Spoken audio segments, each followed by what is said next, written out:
is an $1,800 Land Rover. And today, we're going to see just how bad an $1,800 Land Rover is. So this happens to be a 2011 Range Rover Sport with the 5-liter naturally aspirated V8. And there's a reason why this was $1,800. But as you saw, I drove it in here.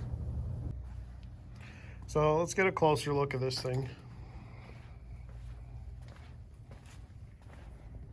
It's on 20s, which, I mean, obviously it's not going to continue to stay on 20s, but like, it's solid. Don't mind the mess of the shop, but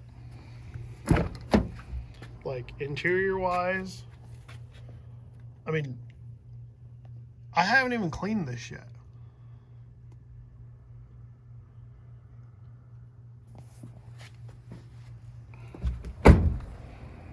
The only thing I did clean on this was the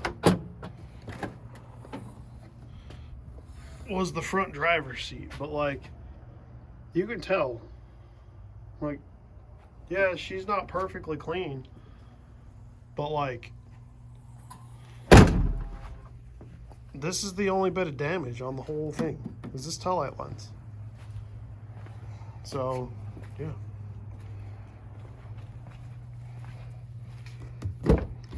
There's, like I said, I think there's one blemish in the interior in here.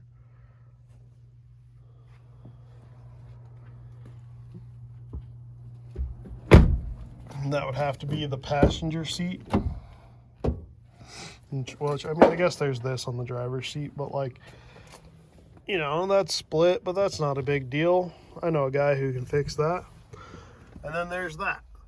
And that's like super glue and a Victoria's Secret bag, I was told from the previous owner. So, but yeah, I mean, it's a Range Rover, man. It's classy. It's not a bad place to spend some time. And just the little bit I've been in it, this thing is miles better than a Jeep Wrangler interior. Just for sheer elbow room and headroom alone. Like, if you're anything around 6 foot tall in a Jeep Wrangler, you just start to feel claustrophobic. So, yeah.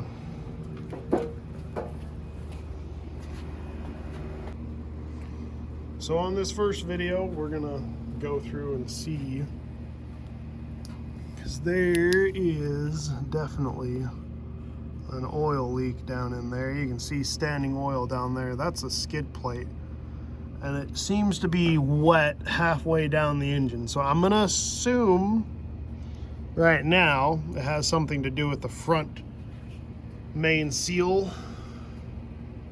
but I don't like assuming, I like knowing. So we'll tear into this and see what I can find. And then as far as the coolant leak goes, I believe it's on top and then it runs to the back of the motor. So I think it's somewhere here up front. This thing does have kind of a weird setup compared to what, you know, everybody else uses, but this has got like this plastic thermostat, plastic like coolant tee. It's like, it's a main coolant line, and it's just, I don't know, it's just, this is different than what I'm used to, but we'll obviously figure it out. It's a vehicle. I mean, it takes nuts, bolts, screws apparently for the air boxes. Like, yeah, we'll figure it out. So hopefully you guys come along with, and yeah, I don't know.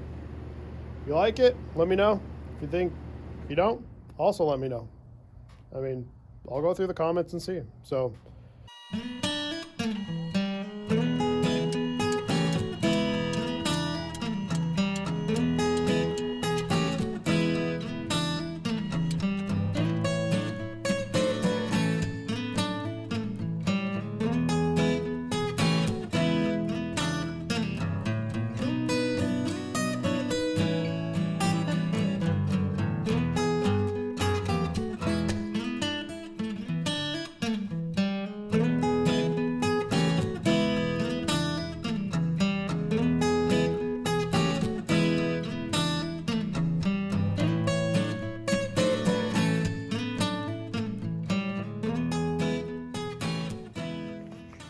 Okay, so we've made it to here, and honestly, it wasn't that bad.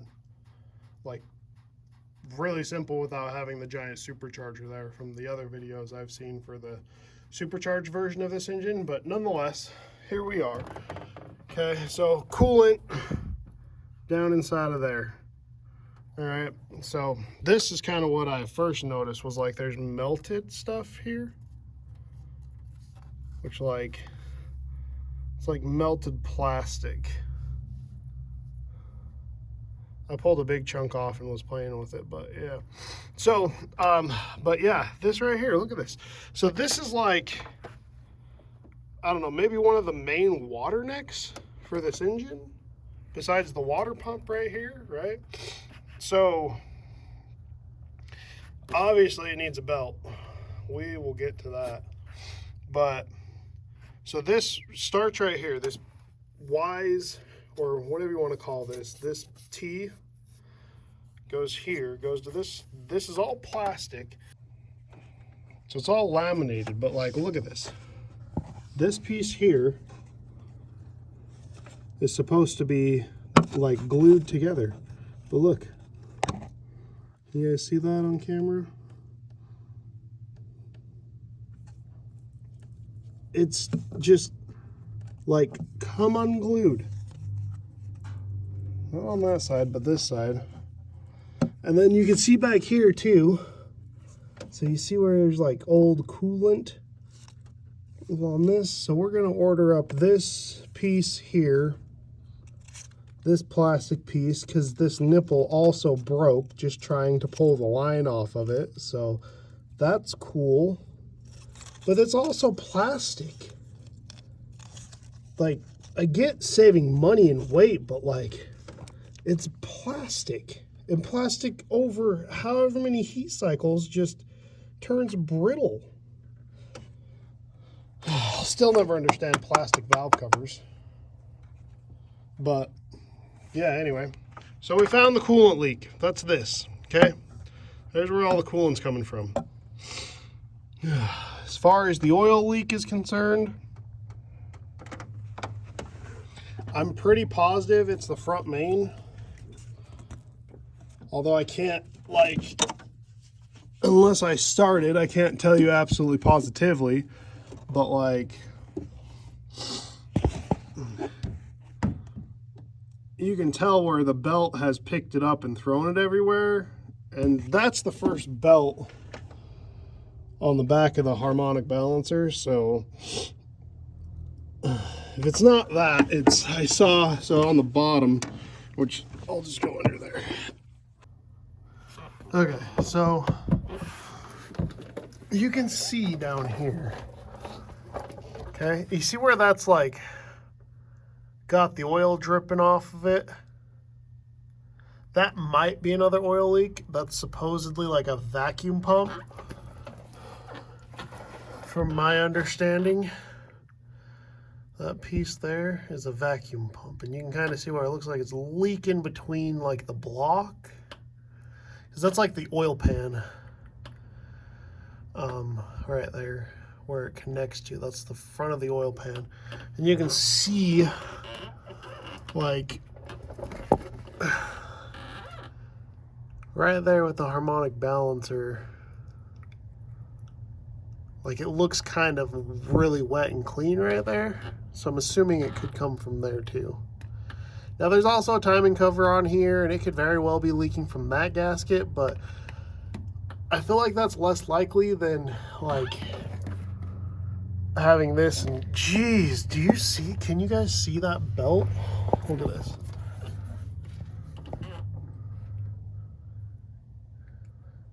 You see there's holes in it?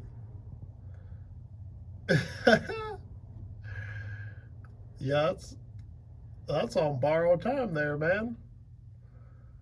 All right, so we definitely need a new serpentine belt, and that's like the main one, which is a pain because you've got to pull your fan, and there's like a bracket that holds a tensioner that goes over in front of it. Like, why'd they have to over-engineer this thing? And I get it. it's a European car because like Audis are the same way. Everything's just over-engineered, overly complicated.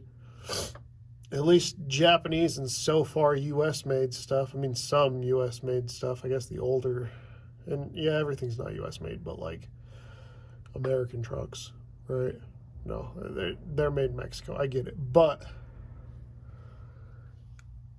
they're simpler to work on than this. So, okay, we found our issues. So yeah. So I've got one more flange to pull off, coolant flange on the back of the engine, and then yeah, we'll get those parts changed out. We'll get this thing put back together. I'm debating on if I'm going to do everything here at the front, like because I got new belts for it, because that belt's obviously toast, and I'm gonna put a new front crank seal on, so front main seal. I'm gonna put that on, so I can get rid of the oil leaks that are, you know, on this thing, on the front of the motor. So yeah, I'll take that off. I'll set you guys up on another time lapse and go from there.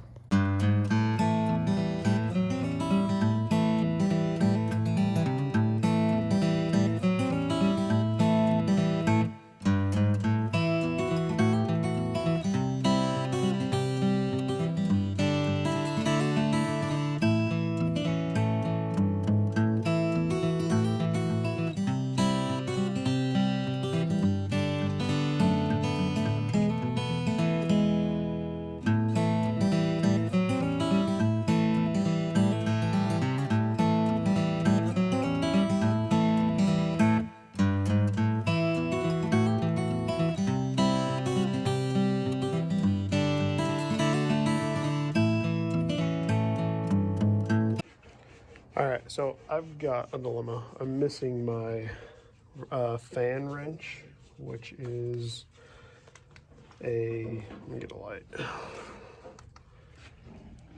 You see that piece? That's not gonna work. Okay, there we go. All right, so this right here, I've got to get that loose off of this hub piece, and so I need a wrench that'll fit down in between here, but I can't find mine, so let's go make one. I've got a 1/4-inch piece of plate that I believe will work, so I've measured that. We'll get it lined up on the piece of plate. We'll get it cut out of this plate right here, and yeah, so let's see what we can do.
Okay, let's try her.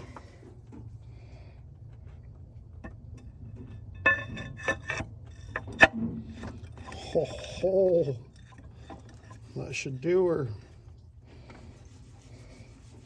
Now we got to figure out how to hold that in place, and we'll be golden.